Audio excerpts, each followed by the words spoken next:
ആപ്ലിക്കേഷൻ്റെ ഇന്നത്തെ ക്ലാസ്സിൽ നമ്മൾ ടെക്സ്റ്റ് ഫോർമാറ്റിംഗ് ടാഗ്സ് എന്നുള്ള ടോപ്പിക്കാണ് പഠിക്കുന്നത്. നമുക്ക് ഒരു ടെക്സ്റ്റ് എന്ന് പറഞ്ഞു കഴിഞ്ഞാൽ ഇപ്പോൾ എഴുതിയിരിക്കുന്ന ഇതെല്ലാം ടെക്സ്റ്റാണ്. നമുക്കൊരു വെബ് പേജിലെ ടെക്സ്റ്റിനെ നമുക്ക് ആവശ്യമനുസരിച്ച് ഫോർമാറ്റ് ചെയ്യാം. നമുക്കറിയാം, നമ്മളൊരു ടെക്സ്റ്റ് എഴുതിയിട്ട് അതിന് അണ്ടർലൈൻ കൊടുക്കണം, അല്ലെങ്കിൽ അത് കുറച്ചും കൂടി ബോൾഡ് ആക്കണം. ഇതിനെല്ലാം നമ്മൾ ടാഗാണ് യൂസ് ചെയ്യുന്നത്. ടെക്സ്റ്റ് ഫോർമാറ്റിംഗ് ടാഗ്സിൻ്റെ അകത്ത് ആദ്യത്തെ ടാഗ് ബി ടാഗാണ്. ബി ടാഗ് എന്ന് പറഞ്ഞു കഴിഞ്ഞാൽ നമുക്ക് തന്നിരിക്കുന്ന ടെക്സ്റ്റിനെ ബോൾഡ് ആക്കുക എന്നാണ്. ബോൾഡ് എന്ന് പറഞ്ഞു കഴിഞ്ഞാൽ അത് കുറച്ചും കൂടെ കട്ടിക്ക് എഴുതുക എന്നുള്ളതാണ്. ഇതൊരു കണ്ടെയ്നർ ടാഗാണ്. നമുക്ക് ഓർത്തിരിക്കാൻ എളുപ്പമുണ്ട്. ഈ ബോൾഡ് എന്നുള്ള ടാഗിന്റെ ആദ്യത്തെ ലെറ്റർ തന്നെയാണ് ടാഗ്. So B tag. നമുക്കൊരു എക്സാമ്പിൾ എഴുതാം. എക്സാമ്പിൾ നമുക്കറിയാം, ബോഡി ടാഗ് തൊട്ടാണ് നമ്മൾ എഴുതുന്നത്. ബോഡി എന്നൊരു BG കളർ കൊടുത്തു. ടെക്സ്റ്റിന് ഒരു കളർ കൊടുക്കുകയാണ്. ടെക്സ്റ്റ് ഈക്വൽസ് ഗ്രീൻ എന്ന് കൊടുത്തു. നമുക്കറിയാം, നമുക്ക് ഈ വാല്യൂ കഴിവതും സിംഗിൾ കോട്ട്സിലോ അല്ലെ ഡബിൾ കോട്ട്സിലോ എഴുതണം. സോ ഇതിന്റെ വാല്യൂ ഞാൻ സിംഗിൾ കോട്ട്സിൽ എഴുതി. ഇനി നമുക്ക് ബോൾഡിൽ എഴുതേണ്ടി. അപ്പം ബോൾഡിൽ എഴുതാനുള്ള ടാഗിന്റെ പേര് തന്നെ ബി ടാഗ് എന്നാണ്. B tag. എന്നിട്ട് അവിടെ ഒരു കോഡ് എഴുതുകയാണ്. അവിടെ ഞാൻ എഴുതിയത് winners don't do different things, they do things differently എന്നാണ്. ഒരു സെന്റൻസ് എഴുതിയേക്കുവാണ്. എന്നിട്ട് ഇത് ക്ലോസ് ചെയ്യണം, കാരണം ഇത് കണ്ടെയ്നർ ടാഗ് ആണല്ലോ. അത് ക്ലോസ് ചെയ്യുക. ഇനി എന്ത് ചെയ്യണം? ബോഡി ടാഗ് ക്ലോസ് ചെയ്യുന്നു. ഓക്കെ, ഞാനിപ്പോൾ ഈ ബി ടാഗ് ബോൾഡ് ആക്കേണ്ടത് ബോൾഡായിട്ട് അവിടെ എഴുതി. അപ്പൊ ഇതിൻ്റെ അകത്ത് നമുക്ക് മൊത്തം ബോൾഡായിട്ട് എഴുതി കഴിഞ്ഞു കഴിഞ്ഞാൽ നമുക്കത് പെട്ടെന്ന് മനസ്സിലാകത്തില്ല. നമുക്കത് ജസ്റ്റ് ചെയ്ത് നോക്കാം. നമുക്കത് സേവ് ചെയ്യുകയാണ്. ഞാൻ അവിടെ ടെക്സ്റ്റ് എന്ന് കൊടുത്തു. ഡോട്ട്, നമുക്കറിയാം സേവ് ചെയ്യേണ്ടത് HTML എന്നും പറഞ്ഞാണ്. ടെക്സ്റ്റ് ഡോട്ട് HTML എന്ന് പറഞ്ഞ് സേവ് ചെയ്തു. അത് കഴിഞ്ഞിട്ട് ഇത് എക്സിക്യൂട്ട് ചെയ്യുക. എക്സിക്യൂട്ട് ചെയ്യുമ്പോഴത്തേനും നോക്കിയ winners don't do different things. ഇത് ബോൾഡിലാണ് വന്നേ. ഇത് ബോൾഡിൽ വന്നേന്ന് കാണാൻ വേണ്ടി നമുക്ക് ഈ winners don't do different things മാത്രം ബോൾഡിലാക്കാം. അതെങ്ങനെയായിരിക്കും ആക്കുന്നത്? Winners don't do different things. അപ്പൊ നമ്മൾ എന്ത് ചെയ്യണം? ഇത് കഴിയുമ്പോൾ എന്ത് ചെയ്യണം? ബി ടാഗ് ക്ലോസ് ചെയ്യണം. ഓക്കെ, ബി ടാഗ് ഇവിടെ ക്ലോസ് ചെയ്തു. എന്നിട്ട് ഈ ദേ ഡു തിങ്സ് ഡിഫറെന്റ്ലി എന്നുള്ളത് സാധാരണ പോലെ, അവിടെ നമ്മൾ ബി ടാഗ് യൂസ് ചെയ്തിട്ടില്ല കേട്ടോ. അപ്പോൾ നമ്മൾ സാധാരണ രീതിയിലാണ് അവിടെ ചെയ്തേക്കുന്നത്. എന്നിട്ട് ഇത് സേവ് ചെയ്തു. ഇനി അത് നമ്മൾ എക്സിക്യൂട്ട് ചെയ്യുമ്പോൾ നോക്കുക, ഇതിന്റെ വ്യത്യാസം നിങ്ങൾക്ക് മനസ്സിലായോ?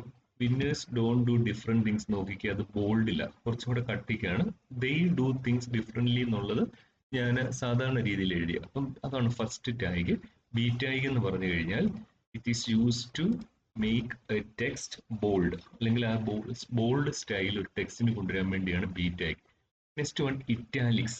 ഇറ്റാലിക്സ് എന്ന് പറഞ്ഞാൽ നമുക്കറിയാം, ചില ടെക്സ്റ്റുകളൊക്കെ നമ്മൾ ചരിച്ചെഴുതുന്നുണ്ട്. അപ്പൊ ഇറ്റാലിക്സ് അതിന് നമ്മൾ നേരത്തെ പറഞ്ഞ പോലെ അതിന്റെ ആദ്യത്തെ ലെറ്റർ ആണ് tag, I tag.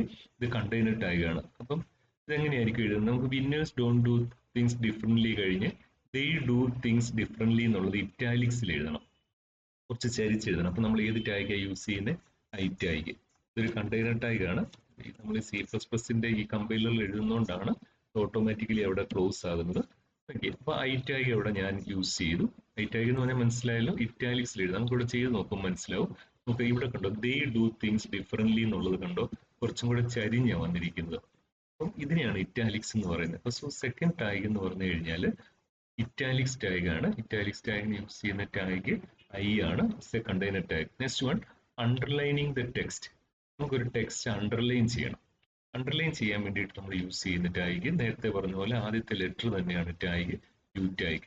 U tag എന്ന് പറഞ്ഞു കഴിഞ്ഞാൽ അണ്ടർലൈൻ ചെയ്യാൻ വേണ്ടിയിട്ടാണ്. ഇതൊരു കണ്ടെയ്നർ ടാഗ് ആണ്. നമുക്ക് വിന്നേഴ്സ് ഡോണ്ട് ഡു തിങ്സ്. ഇത് കഴിഞ്ഞിട്ട് നമുക്ക് അടുത്ത ലൈനിൽ പോകാൻ ഏത് ടാഗാണ്? നമ്മൾ ഇന്നലെ പഠിച്ചു, BR ടാഗാണ്. അവിടെ നമ്മുടെ സ്കൂളിന്റെ പേര് എഴുതിയിട്ട് അണ്ടർലൈൻ ചെയ്യണം. നമുക്ക് അണ്ടർലൈൻ ചെയ്യാനുള്ള ടാഗ് ഏതാ? U tag. ഓക്കെ, അവിടെ നമ്മുടെ സ്കൂളിന്റെ പേര് എഴുതി.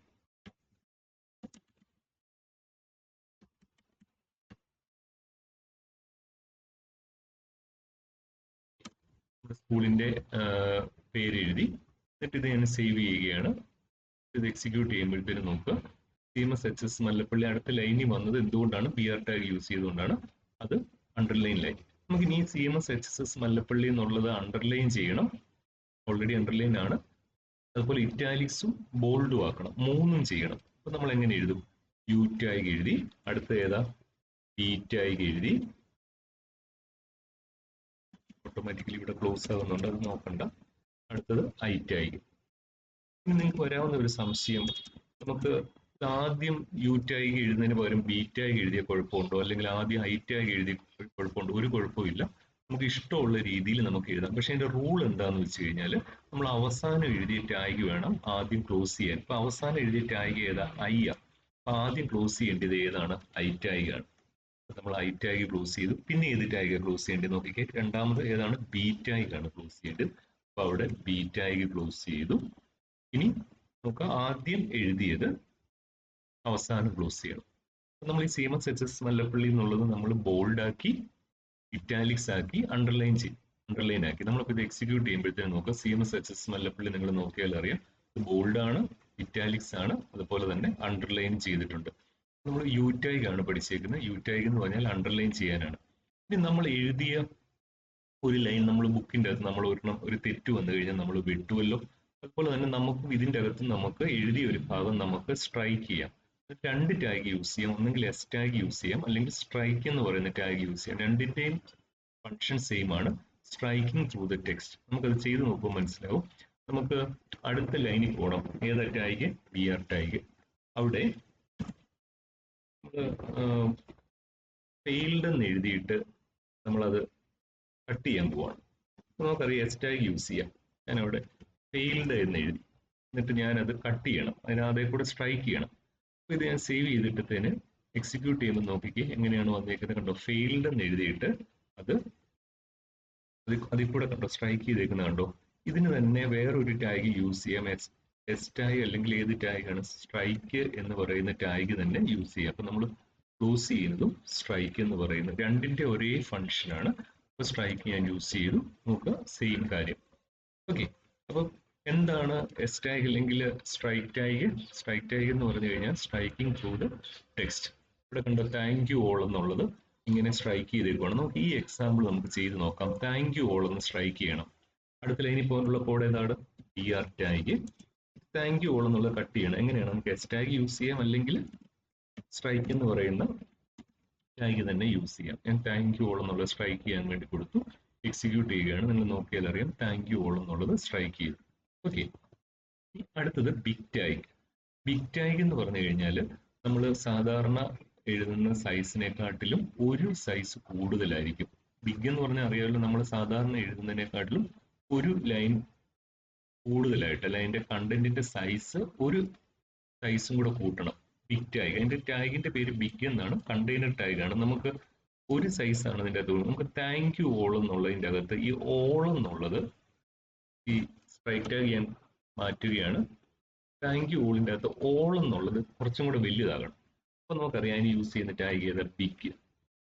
ബിഗ് കൊടുത്തു കഴിഞ്ഞാൽ എന്താ സംഭവിക്കുന്നത്? നമ്മൾ ആ ബിഗിനുള്ളിൽ എഴുതിയ കണ്ടന്റ് ഒരു സൈസ് വലുതാകും. ഇത് കണ്ടന്റ് ടാഗ് കൊണ്ട് നമ്മൾ എന്ത് ചെയ്യും? ബിഗ് ടാഗ് ക്ലോസ് ചെയ്തു. അപ്പൊ ഞാനിത് സേവ് ചെയ്തു. ഇത് എക്സിക്യൂട്ട് ചെയ്യുമ്പോൾ നിങ്ങൾക്ക് അതിന്റെ വ്യത്യാസം മനസ്സിലായോ? താങ്ക് യു കഴിഞ്ഞ് കണ്ടോ ഓൾ എന്നുള്ളത് ഒരു സൈസ് വലുതായി. ഒറ്റ സൈസ് ആണ് വലുതാകുന്നത്. അതിന്റെ ഫോണ്ട് സൈസ് ഒന്ന് വലുതാകും. സോ ബിഗ് ടാഗ് എന്ന് പറഞ്ഞാൽ making the text big sized. ഇവിടെ നമ്മൾ ശ്രദ്ധിക്കേണ്ട കാര്യം, one size bigger than the current font size. ഇപ്പോൾ ഉള്ളതിനേക്കാളും ഒരു സൈസ് വലുതായിരിക്കും. ഇനി സ്മോൾ അതിന്റെ നേരെ ഓപ്പോസിറ്റ് ആയിരിക്കും. എന്തായിരിക്കും ചെയ്യുന്നത്? സ്മോൾ ടാഗ് ഇപ്പോൾ ഉള്ളതിനേക്കാളും വൺ സൈസ് സ്മോളർ ആയിരിക്കും. ഇത് കണ്ടെയ്നർ ടാഗ് ആണ്. നമുക്ക് ചെയ്ത് നോക്കാം. താങ്ക് യു ഓൾ എന്നുള്ളതിന്റെ അകത്ത് ഈ ഓൾ എന്നുള്ളത് ഒരു ലൈൻ ഒരു സൈസ് ചെറുതാകണം. അപ്പൊ നമ്മൾ യൂസ് ചെയ്യുന്ന ടാഗ് ഏതാണ്? Small tag. കണ്ടെയ്നർ ടാഗ് ആണ്, അതുകൊണ്ട് ഇവിടെ ക്ലോസ് ചെയ്യാം. ഓക്കെ. ഇനി അത് സേവ് ചെയ്യുക. കഴിഞ്ഞ് എക്സിക്യൂട്ട് ചെയ്യുമ്പോൾ നിങ്ങൾക്ക് വ്യത്യാസം മനസ്സിലായോ? താങ്ക് യു കഴിഞ്ഞിട്ട് കണ്ടോ ആ ഓൾ എന്നുള്ളത് കണ്ടോ ഇച്ചിരിയും കൂടെ ചെറുതായിട്ടാണ് നിൽക്കുന്നത്. അപ്പൊ അതിനെയാണ് നമ്മൾ സ്മോൾ ടാഗ് എന്ന് യൂസ് ചെയ്യുന്നത്. So small tag is use to make the text small size, usually one size smaller than the current font size. Next one strong tag. Strong ടാഗും ബി ടാഗും സെയിം ആണ്. അപ്പൊ അതിന്റെ അർത്ഥം എന്താണ്? ബി ടാഗ് എന്തിനാ യൂസ് ചെയ്യുന്നത്? ബോൾഡ് ആക്കാനാണ്. സ്ട്രോങ് ടാഗും ബി ടാഗും സെയിം ആണ്. അപ്പൊ നമുക്ക് ഇവിടെ ഒരു സ്ട്രോങ് ടാഗ് യൂസ് ചെയ്യാം. ഇനി താങ്ക് യു ഓൾ എന്നുള്ളത് സ്ട്രോങ് ടാഗ് യൂസ് ചെയ്യാൻ പോവാണ്. ബി ടാഗ് എഴുതുന്നതിന് തുല്യമാണ്. അപ്പൊ നമ്മൾ ഇവിടെ എഴുതുന്ന ടാഗ് സ്ട്രോങ്ങർ എന്നുള്ളതാണ്. കണ്ടന്റ് എഴുതി കഴിഞ്ഞിട്ട് വേണം അത് ക്ലോസ് ചെയ്യാൻ. സോ ഇവിടെ നമ്മൾ സ്ട്രോങ് എന്നുള്ളത് ക്ലോസ് ചെയ്തു. ഇത് എക്സിക്യൂട്ട് ചെയ്യുമ്പോൾ നോക്കുക, താങ്ക് യു ഓൾ എന്നുള്ളത് ബോൾഡിലാണ് വന്നത്. ഓക്കെ, അപ്പം ഈ സ്ട്രോങ് ടാഗ് ഈ സെയിം അസ് ഇവിടെ എഴുതിയേക്കുന്നുണ്ടോ ബി ടാഗ്. നമുക്ക് തന്നിരിക്കുന്നതിന്റെ സൈസിനെ ബോൾഡ് ആക്കാനാണ്. നമ്മൾ ഇതിന് നേരത്തെ വേറൊരു ടാഗ് പഠിച്ചു, അത് ബി ടാഗ് ആണ്. ഓക്കെ, ഇന്നത്തെ ക്ലാസ്സിൽ നമുക്ക് ഇത്രയും കാര്യങ്ങൾ നമുക്ക് നോക്കാം. നമുക്ക് ഒരു ടാഗും കൂടെ പഠിച്ചിട്ട് നിർത്താം. അത് ഇ എം ടാഗ് ആണ്. ഇ എം എന്ന് പറഞ്ഞാൽ എംഫസൈസിങ് ദ ടെക്സ്റ്റ് എന്നാണ്. Emphasising the text. നമുക്കിത് എളുപ്പമാണ്. എന്താണെന്നറിയാമോ? ഈ ഇ എം ടാഗ് ഈ same us I tag. I tag എന്ന് പറഞ്ഞാൽ എന്താണ്? നമ്മൾ എഴുതുന്ന കാര്യങ്ങൾ ഇച്ചിരി ചരിഞ്ഞ് എഴുതാനാണ്. ഇറ്റാലിക്സിന് തുല്യമാണ്. അപ്പൊ നമുക്ക് ഈ താങ്ക് യു ഓൾ എന്നുള്ളത് ഈ ഇറ്റാലിക്സിൽ എഴുതണം. നമുക്ക് ഐ ടാഗ് യൂസ് ചെയ്യാം, അല്ലെങ്കിൽ വേറൊരു ടാഗ് ഏതാണ്? E M tag. അപ്പൊ ഇവിടെ നമ്മൾ ക്ലോസ് ചെയ്യുമ്പോൾ ഇത് ടാഗ് ക്ലോസ് ചെയ്യണം, ഇ എം ടാഗ് ക്ലോസ് ചെയ്യണം. എന്നിട്ട് ഇത് സേവ് ചെയ്യുക. എക്സിക്യൂട്ട് ചെയ്യുമ്പോൾ നോക്കിക്കേ, താങ്ക് യു ഓൾ എന്നുള്ളത് ഈ ഡിഫറൻറ്റ്ലി എന്നുള്ളത് നമ്മൾ എഴുതിയത് ഏതിലാന്ന് നോക്കി. ഇത് രണ്ട് സെയിം അല്ലേ? ഡിഫറൻറ്റ്ലി എഴുതിയത് ഏതില്ല നോക്കാം. ഡിഫറൻറ്റ്ലി എന്നുള്ളത് എഴുതിയേക്കുന്നത് they do things differently എന്ന് എഴുതിയത് ഐ ടാഗില്ല. ആ ഐ ടാഗിന് തുല്യമാണ് നമ്മളിപ്പോൾ എഴുതിയ E M tag. Okay, so E M tag എന്താന്ന് പറയുകയാണ്? എംഫസൈസിങ് ദ ടെക്സ്റ്റ് എന്നാണ്. നമ്മൾ എഴുതിയിരിക്കുന്ന ടാഗിനെ എംഫസൈസ് ചെയ്യാൻ, അതിനെ ഒന്ന് എടുത്ത് പറയാൻ വേണ്ടിയിട്ടാണ്. അതിന് നമ്മൾ യൂസ് ചെയ്യുന്നത് ഇ എം ടാഗ് ആണ്, കണ്ടെയ്നർ ടാഗ് ആണ്. ഇതിന്റെ എഫക്റ്റ് ഈ same us I tag. Okay, ഇത്രയും ആണ് നമ്മൾ ഇന്ന് പഠിച്ച ടെക്സ്റ്റ് ഫോർമാറ്റിംഗ് ടാഗ്സ്. ഇതിന്റെ അകത്ത് നമ്മൾ ഈ മൂന്നെണ്ണം, അതായത് നമ്മൾ ഇതിന്റെ അകത്ത് പ്രധാനമായിട്ട് മൂന്നെണ്ണം നമുക്ക് വരുന്നത് ടെക്സ്റ്റ് ഫോർമാറ്റിംഗ് ടാഗ്സിന്റെ അകത്ത് അണ്ടർലൈന്, ബോൾഡ്, ഇറ്റാലിക്സ് ഇങ്ങനെ കൊടുത്തു കഴിഞ്ഞാൽ നമ്മുടെ ടെക്സ്റ്റ് അണ്ടർലൈൻ ആവും, ബോൾഡ് ആവും, അതുപോലെ തന്നെ ഇറ്റാലിക്സ് ആവും. പഠിച്ച ടാഗുകളെല്ലാം കണ്ടെയ്നർ ടാഗാണ്. ഓക്കെ, നമുക്ക് അടുത്ത സെക്ഷനിൽ നമുക്ക് അടുത്ത ടാഗുകൾ പഠിക്കാം. Thank you for watching.